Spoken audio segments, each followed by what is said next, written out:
Hey, come here. I got something to tell you. Yeah, you, come here. I had a good idea. And my favorite pedal builder revamped one of their pedals based on my ideas. So today, we are gonna check out the Lichtlaerm Total Distortion Worship 2.0. Actually don't know if they're calling it that, but that's what I'm calling it. Let's do it.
All right, guys, hope you're doing great out there today. If this is your first time here at my channel, my name is Kyle, and welcome to Belligerent Studios. What I do is I take all sorts of awesome, high-gain related guitar equipment, I record it with a simple setup, and I give you the unprocessed audio on your end. So if you're into E-standard thrash riffs, drop-C hardcore riffs, and dudes that still haven't figured out the chapped lip situation, you're in the right place. Consider hitting the like button and subscribing on your way out so you don't miss any more of my stuff.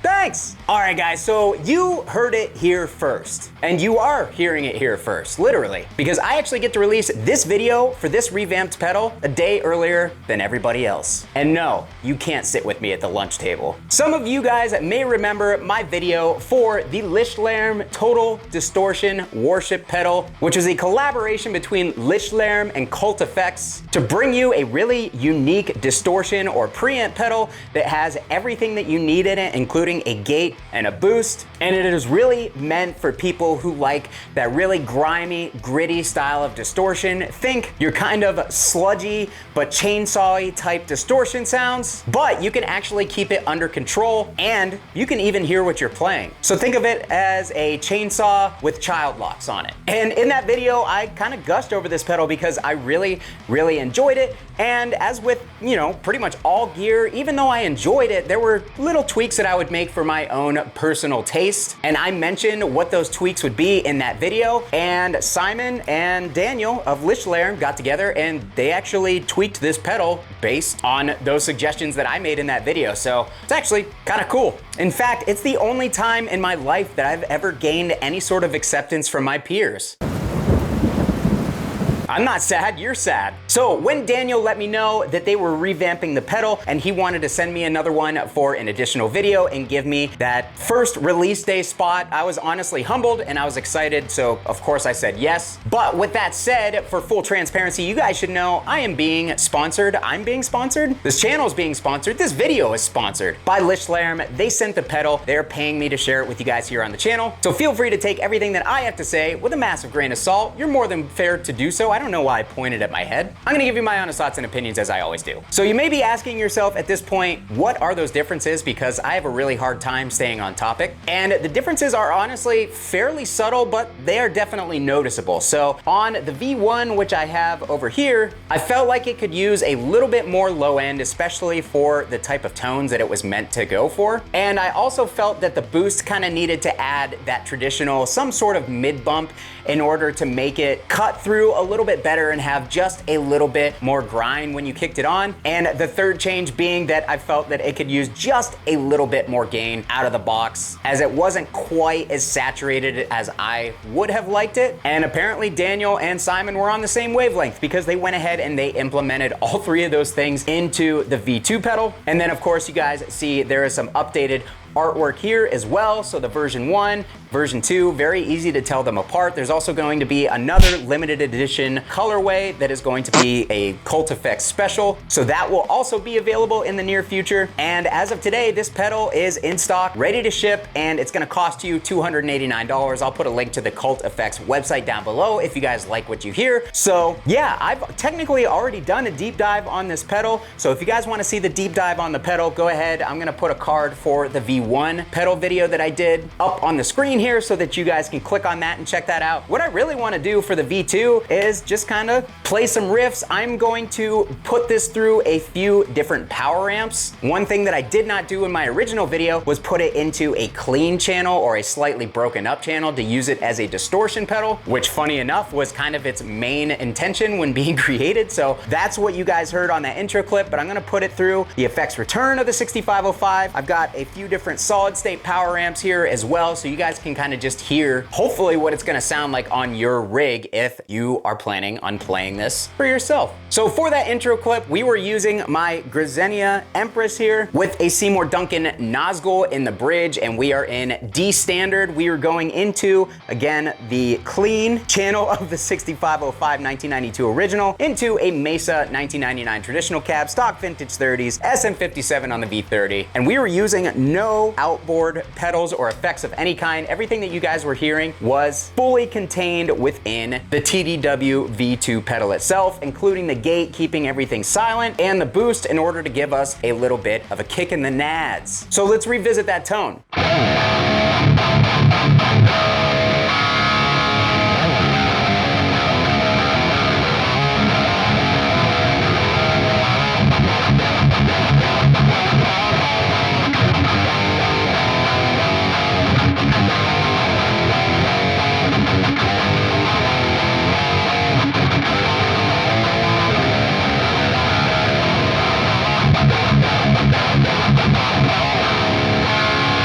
So yeah, as you can hear, it's just a gritty, raw, and nasty sounding distortion. There's string clarity in there for sure, but it's definitely not as defined as some of the like hyper modern amplifiers. And you can really kind of hear that chainsaw, that 1K frequency coming through with the boost engaged. We have the focus maxed out, and that was basically just to give you guys a glimpse of how the focus on the V2 differs from the range on the V1 pedal, because the boosts between the two do sound different. Just to show you what it sounds like without the boost.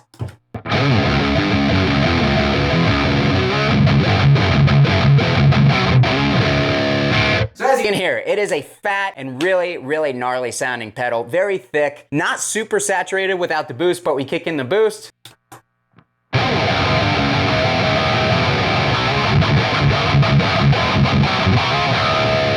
So as you can hear, it tightens up that low end quite a bit. It adds a huge amount of 1K growl, makes it really gnarly sounding. Just so you can hear how it sounds versus the old boost, or the old range control as it was called on the original version, I'm gonna switch back and forth between them real quick so you guys can see how the pedal differs.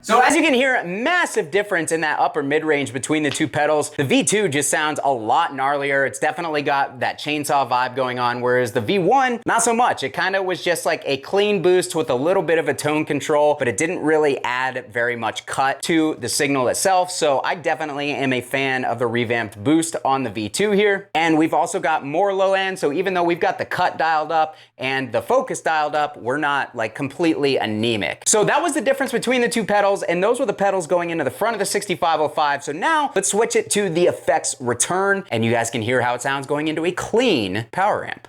Clean.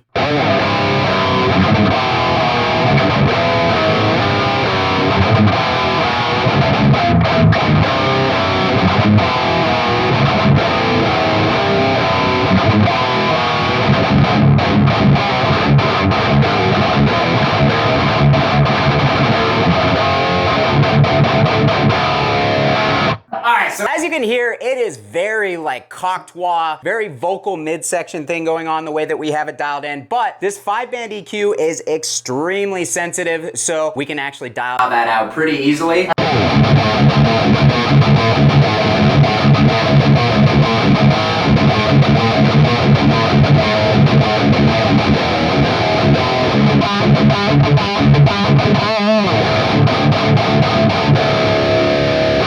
You can also hear we've got the gate on, and well, it's always on unless you have it turned to 0, but we've got it dialed up. It is very, very tight. It is grabbing those notes basically as soon as you're done. So it actually is to the point where it's a little bit touchy. So you're gonna have to make sure that you get it in the sweet spot when you are dialing the gate in. Oh my God, because it is a powerful gate. But as you can hear, that tone was very, very much more of the Metallica kind of scooped out, bass heavy, very bright in the top end type of tone. It sounds nasty. Like, this pedal has a lot of range to it. It's a lot of fun. Again, if you want to see the big deep dive into what this pedal can do, essentially, check out the version. Again, if you guys want to see a deep dive, basically showing everything that this pedal can do, check out the video for the V1 version because I go through all that. But now, I want to see how this thing sounds through a couple of different solid state power amps. And we're actually going to start with something really cool. Lichtlaerm has their own power amp called the Pandora that'll be hitting the market soon. So let's check that out.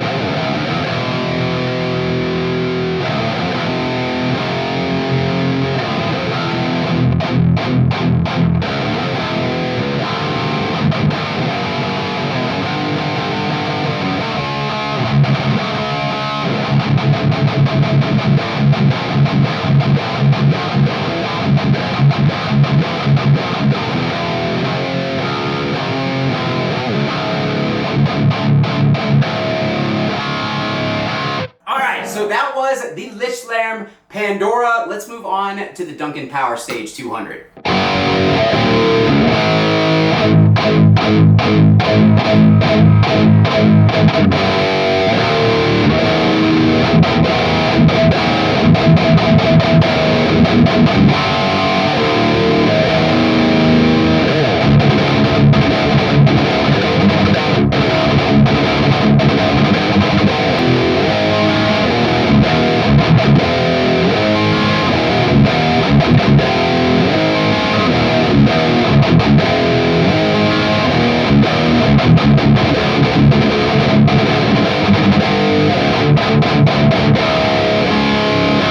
So as you can tell, huge difference between the last power amp and the Seymour Duncan Power Stage. So I have the pedal dialed in quite a bit differently. It is a little bit nasally in the mid.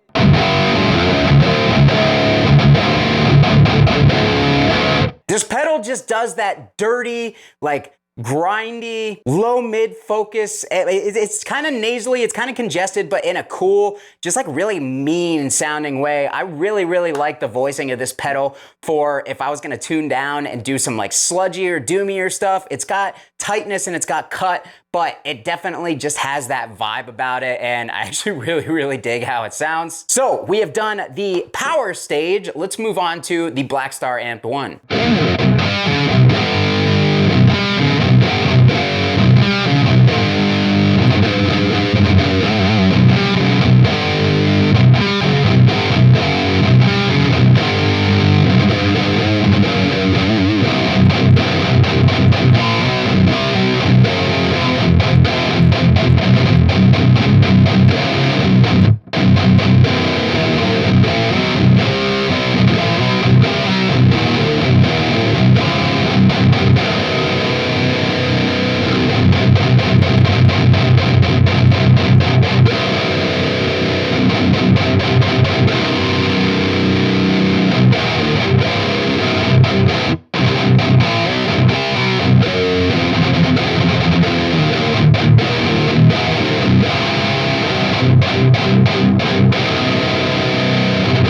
Definitely opens up a little bit. It's not as nasally the way that I have it dialed in with the amped one. The bass like totally overpowering the way that I was pushing it, so I pulled it back a little bit there towards the end. But overall, big fan of the way these two sound together. It just opens up that upper mid-range a little bit more than the Duncan Power Stage did, and I really enjoyed the way that it sounded through this thing. That is a rig I would totally use if I was playing that type of music live, which I never will because I don't have any friends and people can't stand me long enough to be in a band with me. Onto the Quilter. How many times am I gonna do that?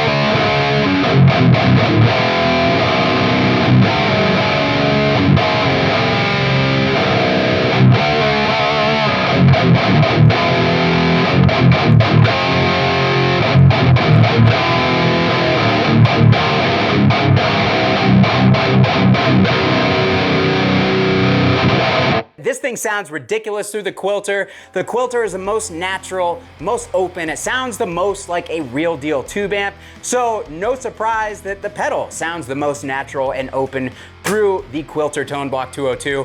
That was definitely my favorite tone of this entire video so far. So I want to hear from you guys. What power amp did you like the best? And did you think that my ideas improved the pedal or made it worse? And last but not least, do you own this pedal already? And if not, are you planning on picking up the V2? Let me know all those things and more down in the comment section of this video. Seriously guys, I had a blast making this one. I love Lichtlaerm audio products. They are always phenomenal. They always deliver. There is so much packed into this pedal for $289, especially when you're considering it's coming from a small builder that has to import it from Germany. So you are getting a fantastic value. Again, those links are down below, description and the comments. Huge, huge thank you to Daniel and Lichtlaerm for sending this baby out and allowing me to share it here on the channel.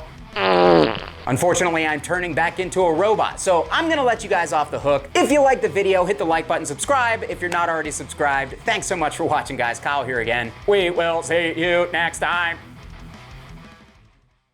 That's actually just how I sound when I'm constipated. You know what this wall is missing? Another amp.